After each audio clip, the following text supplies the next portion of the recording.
I'm a diagnostic radiologist, so my goal is to interpret a bunch of various imaging studies, imaging modalities, whether that includes X-rays, whether that includes mammograms, various types of ultrasound, various types of MRI. So it depends on the body part being imaged.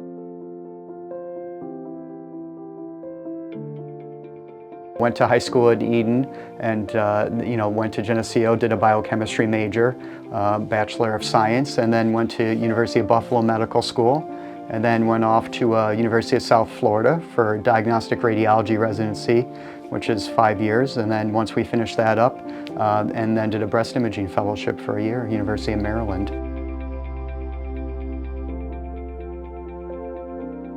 I think it generates timely reports to their physician, and it relieves a lot of anxiety on their part. The patients, I think, are very appreciative the fact that they're getting results. And this is a way to kind of separate ourselves, and it's something that we've always done from when we started this several years ago.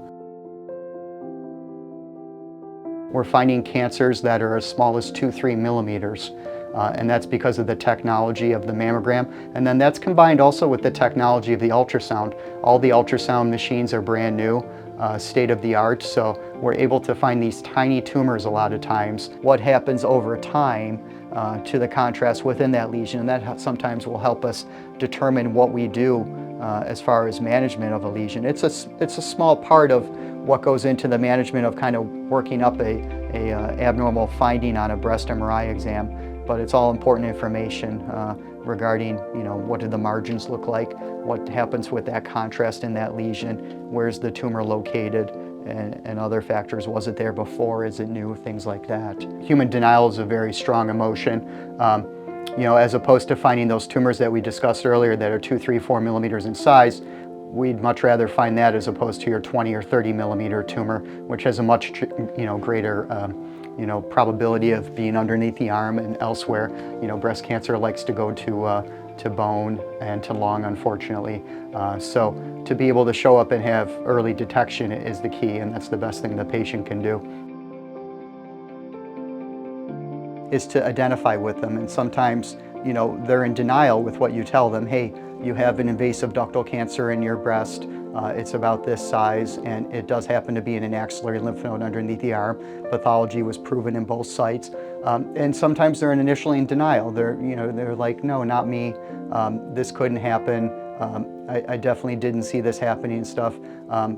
Or they're in denial that they even need a breast biopsy. So we kind of try to step back and, on a personalized approach, identify with each patient. Sometimes that identification comes in that I have to put it in the context of, if this were my, family member or a loved one, here's what I would recommend. Being able to save lives, to kind of change lives from hopefully an early stage for some pathology that has developed. I think, regardless of whether it's pathology in the heart, whether it's pathology in the lung or in the breast, or a sick appendix, a sick gallbladder, just being able to find that at an early stage and make the correct recommendations from that point forward to get them along the right track so that they're well.